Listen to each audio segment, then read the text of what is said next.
अस्सलाम वालेकुम दोस्तों, कैसे हैं आप? उम्मीद करता हूँ आप सब खैरियत से होंगे। मैं हूँ अब्दुर्रहमान और आज की वीडियो सऊदी अरब में मुकीम जो रेजिडेंट हैं उनके लिए है ख़ास। कि आज की वीडियो में दो ऐसे आपको जुर्माने बताऊँगा, ग़रामे बताऊँगा जिनके बारे में शायद आप पहले नहीं जानते होंगे और शायद इनमें से आप कोई गलती करते भी हों। ठीक है, इस वजह से इस वीडियो को एंड तक ज़रूर देखिएगा। उससे पहले चैनल को सब्सक्राइब कर दीजिएगा, काइंडली वीडियो को लाइक कर दीजिएगा।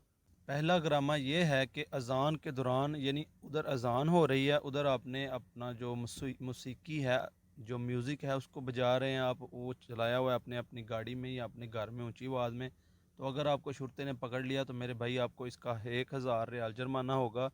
और अगर आप ये काम दोबारा करते हैं, दोबारा करते हुए पकड़े जाएंगे तो आपको 2000 रियाल का जुर्माना होगा। हालांकि मेरा नहीं ख्याल कि कोई मुसलमान अगर अज़ान सुन रहा होगा तो फिर भी वो म्यूज़िक चलाएगा या बजाएगा। लेकिन फिर भी अगर आपसे ये गलती हो जाती है तो फिर आपको, अगर शुर्ता पकड़ लेता है, आपको 1000 रियाल का जुर्माना होगा।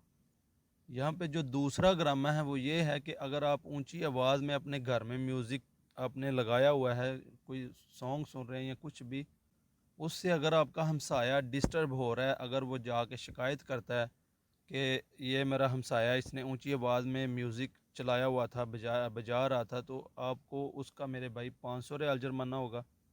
जो लोग जुमेरात वगैरह में अगर ऊंची आवाज़ में कोई सॉन्ग वगैरह सुन रहे हैं तो वो अवॉइड करें, थोड़ी नीची आवाज़, इतनी आवाज़ रखें कि आपके घर तक सिर्फ महदूद रहे, ना कि बाहर आपकी आवाज़ जाए। तो ये थे दोस्तों दो ग्रामे, तो कोशिश करें इनसे बचें, क्योंकि यहाँ पे जो ग्रामा हो जाता है वो आपको भरना ही पड़ेगा।